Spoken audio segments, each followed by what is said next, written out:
Beleza, e como é que a gente começa então a fazer? Funciona assim. Primeiro você vai ter sua lista de tarefas, e nessa lista de tarefas você tem que ter algo chamado tarefas não negociáveis. No calendário a gente vai trabalhar por blocos. Se você abrir o seu calendário do Google ou qualquer outro calendário, você vai ver que sempre trabalha por blocos. E os blocos são de tempo.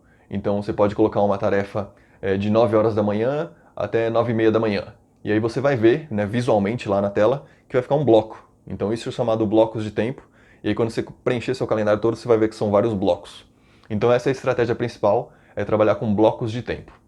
Aí primeiro você pega a sua lista de tarefas que você precisa fazer e pega as tarefas não negociáveis que você vai montar. A primeira coisa são os blocos não negociáveis. O que eles são? Como o próprio nome diz, são blocos de coisas que você tem que fazer algum dia ou todos os dias e que você não negocia com ninguém. Por exemplo, atualmente, eu vou para academia 18 horas. Então, de 18 até 19, eu vou para academia de segunda a sexta-feira. Então, esse para mim é um bloco não negociável. Você tem que definir o que é não negociável para você. Nesse caso, esse é um bloco não negociável para mim. Então, antes de começar tudo, eu marco no meu calendário de 18 até 19, todos os dias da semana, ele já fica lá, o bloco de não negociável. Outro não negociável, por exemplo, é o meu café da manhã. Eu tomo café da manhã 8 horas em ponto. Então, 8 horas em ponto, até 8:30, está agendado também o meu café da manhã e é o não negociável.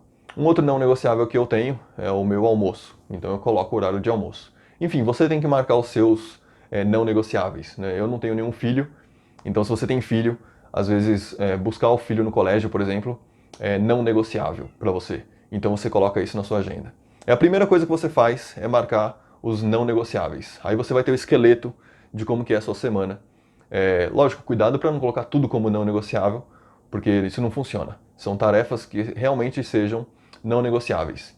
E lógico, como eu disse também lá no começo, não é nada escrito em pedra, né? Então, a minha academia, por exemplo, é um bloco não negociável, mas pode acontecer alguma coisa e eu não conseguir comparecer. Pode ser que eu fique doente, ou pode ser que a minha esposa precise de alguma coisa urgente, e aí a gente tem que ajustar alguma coisa, ou é aniversário de algum amigo nosso tem que ir.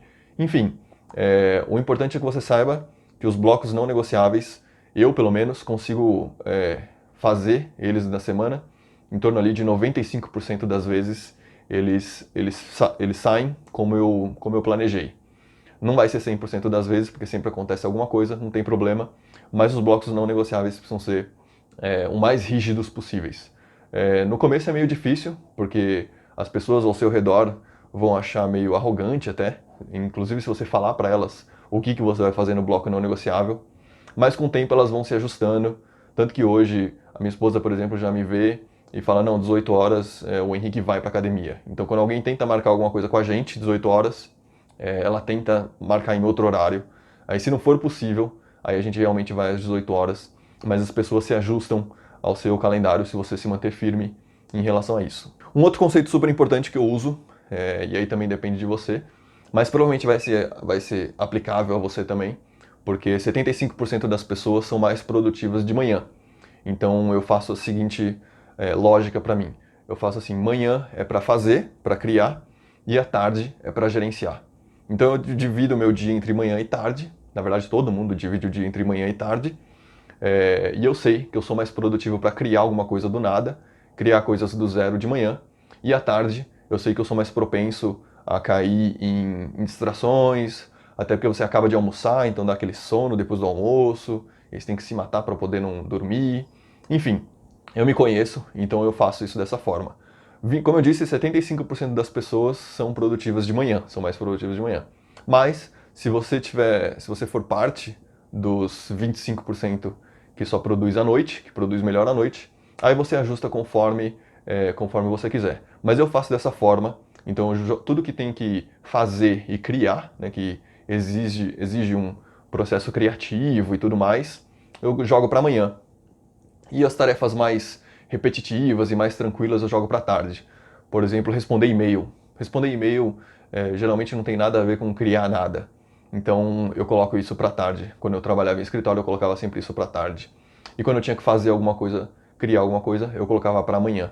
E como eu disse, essa também não é escrita em pedra. Às vezes acontece alguma coisa que o seu dia vira de cabeça para baixo e você tem que inverter tudo e tem que lutar contra o normal. Mas o normal para mim é assim, eu sempre faço as minhas manhãs para criar alguma coisa, para fazer alguma coisa, e as minhas tardes para gerenciar alguma coisa.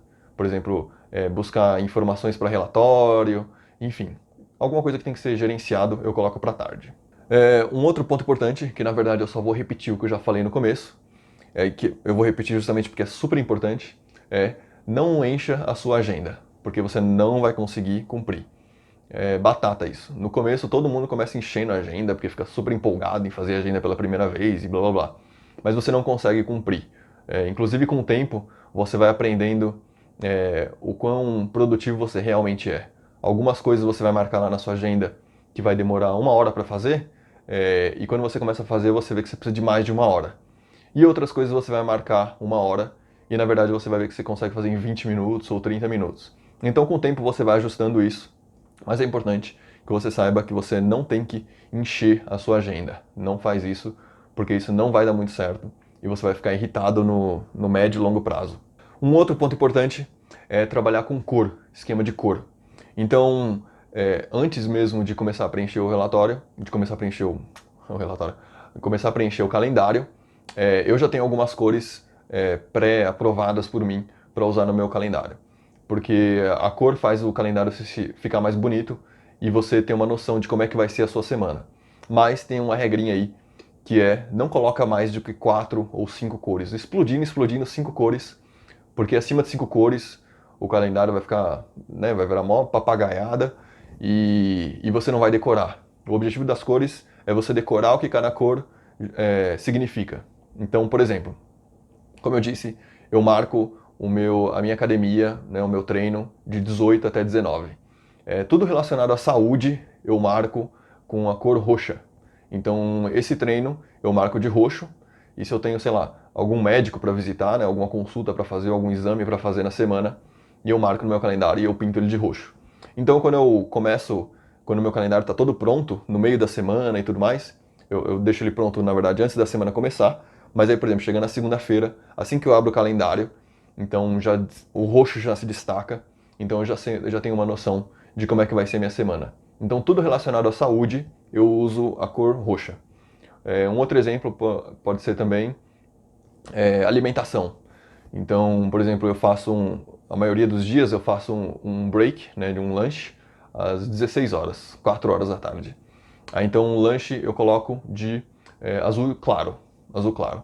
Então o lanche eu coloco de azul claro, o almoço eu coloco de azul claro, o meu café da manhã eu coloco de azul claro.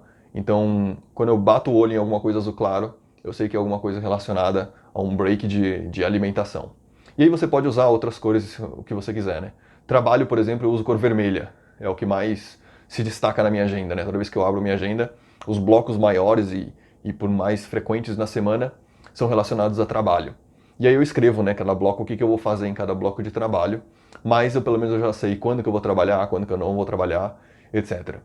Como eu disse, escolhe as cores que você quiser, tranquilo, mas tenta não usar mais do que 4 ou 5 cores. O ideal é que você, como eu disse, você tem que decorar, né, quais são as cores que você usa, para você usar sempre, porque se você tiver que ficar olhando na semana anterior para ver que cor que você usou para poder copiar, é porque está dando alguma coisa de errado. O ideal é que venha direto na sua cabeça como é que fica. E quando você vai ver, semana após semana, você vai ver que você está usando exatamente as mesmas cores, o mesmo esquema de cor, e aí fica fácil você saber, né, bater como é que foi a sua semana, sem você precisar ficar lendo o que você fez. Então eu posso olhar por exemplo, 4 semanas atrás, como é que foi a minha primeira semana do ano, por exemplo, eu só bater o olho, que eu vejo as cores, e eu já sei mais ou menos como é que foi a minha semana.